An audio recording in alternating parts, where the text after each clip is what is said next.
He came to my workplace like a well-dressed ghost, my husband's lawyer, with a smile too polite for the papers he carried, the kind that says sorry, but not really. He handed me the divorce petition. I didn't flinch, I didn't even blink. I just reached into my drawer and handed him the envelope I'd prepared 2 nights ago. I watched him hesitate, just slightly, before opening it. The smirk dropped. His eyes skimmed faster, then slower, then froze, because he realized this wasn't going to go the way they planned. You see, he thought I didn't know. He thought I'd go down quietly, but I'd been awake for months, sleeping next to a stranger, reading every little sign, feeling the cold distance of a man who stopped choosing me a long time ago. I found the messages by accident. Her name was Jake in his phone. But no man sends another man midnight selfies, or calls them baby. I didn't confront him, not right away. I needed more than suspicion. I needed proof, because men like him don't fight fair. They weaponize charm, gaslight reality, and play the victim the moment you cry.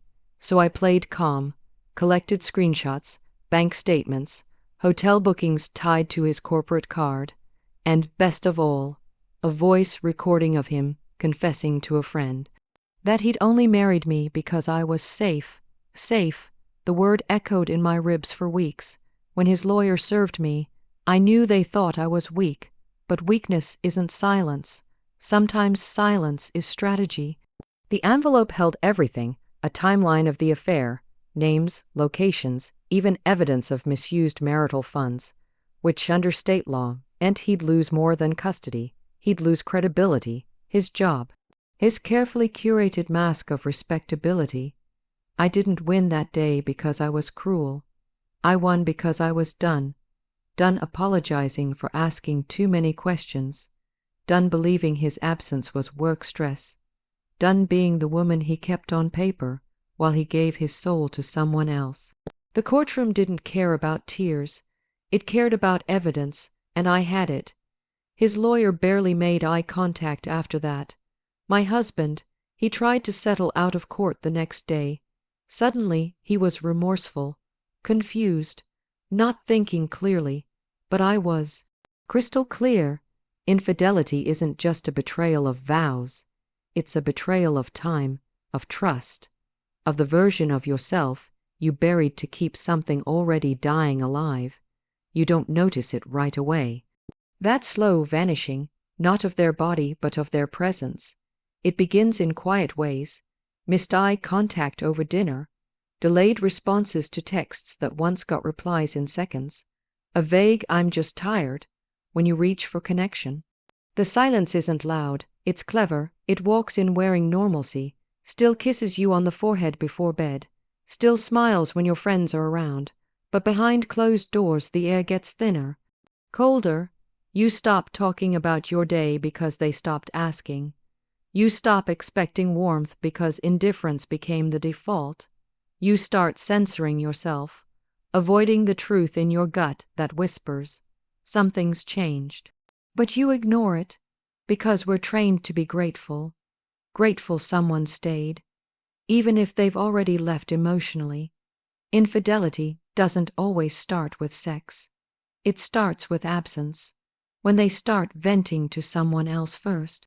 When your pain becomes inconvenient, when your joy no longer lights them up. That's the betrayal nobody talks about, the slow erasure of emotional safety, the moment you realize you're sleeping beside someone who's building a life without you, quietly. It's not the affair that breaks you. It's the months of pretending not to notice, of blaming yourself, of overperforming, hoping that if you just cook more, compliment more, forgive more, they'll stay. They'll choose you again, but they already chose something else. Silence, detachment, avoidance wrapped in routine. The affair is just the final chapter, the scream after months of whispered exits. You tell yourself you could have stopped it. You replay every fight, every cold night, every missed sign, and still the truth hits like a punch in the lungs. You were faithful to a ghost. People say betrayal is sudden. It's not. It's layered, a slow poisoning of trust. And the worst part, They still act like it's your fault. Like your grief is too much. Like your suspicion is paranoia, not intuition. But you knew, you always knew. You felt it in the way they stopped asking how you were sleeping. In the way their phone became a second skin. In the way intimacy started to feel like a transaction, not a connection. You smiled through it, tried to be understanding, tried to be the bigger person. But inside, you were shrinking, choking on your own empathy. That's what people don't get about betrayal. It doesn't come with alarms. It comes with long pauses between words, with eye rolls during conversations. With "I'm busy," texts from someone who once texted good morning before their feet hit the floor. You try to rationalize it, call it a phase, stress, hormones. You blame anything but the truth. They stopped choosing you a long time ago, and yet you stayed, not because you're weak, but because you loved them louder than they loved you back. You stayed because you believed in what you built, because leaving felt like failure. But here's the thing, you can't fight for two. You can't be the only one showing up to a relationship that's already been emotionally emptied. There comes a point where you stop crying, not because it hurts less, but because the begging becomes humiliating. You realize you've asked the same questions 100 times. Where were you? Why did you stop touching me like you meant it? Are you seeing someone else? And every time, the answers came empty. Or worse, condescending, as if your pain was the problem.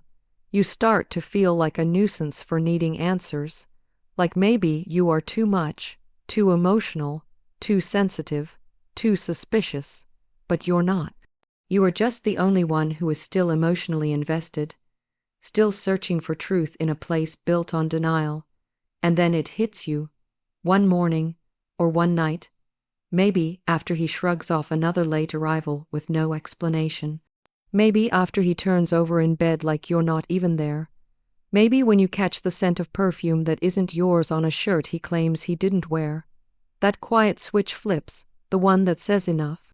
Not in anger, but in clarity. You stop asking, stop confronting, stop performing for someone who isn't even watching, and you start preparing. Because begging for honesty from someone committed to lying is a slow kind of self-destruction. You lose yourself trying to salvage something they already let die. So instead, you get quiet, you observe, you document, you collect moments that will later matter. That's when the power starts to return. Because real power doesn't look like yelling. It doesn't look like slamming doors or tracking phones.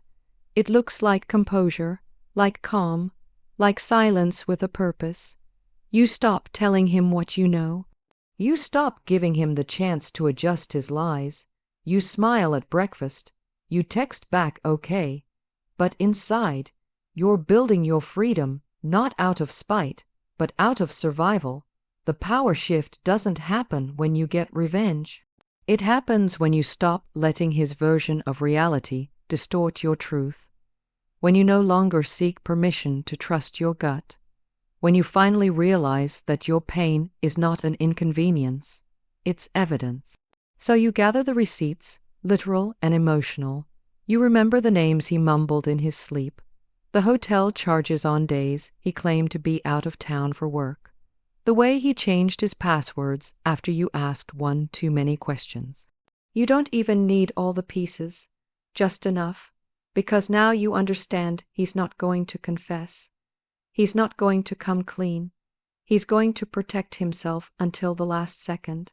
But you've already left emotionally. Now it's just a matter of time. The moment you hand over that envelope to his lawyer, to the court, to the truth, you feel the shift. Not because it's dramatic, but because it's final. They thought you'd break. They thought you'd cry and beg and crawl, because that's what you did in the beginning when all you wanted was answers. But now you have something better, evidence, closure, your own damn voice, and you realize he never expected you to stop trying. Because women like you don't just walk away, you forgive, you endure, You make it work, until you don't. Until the lies pile up so high that even love can't reach you anymore. Until you stop waiting for closure and create it yourself. Until you realize that every time you stayed silent to keep the peace, you were betraying your own soul. But not anymore. Now, every step is intentional, every word measured. You don't need to scream. You don't need to explain. You just hand over the truth, the kind that ruins men who built castles out of secrets. Because the moment you stop begging for clarity and start handing it over is the moment you stop surviving and start reclaiming your life.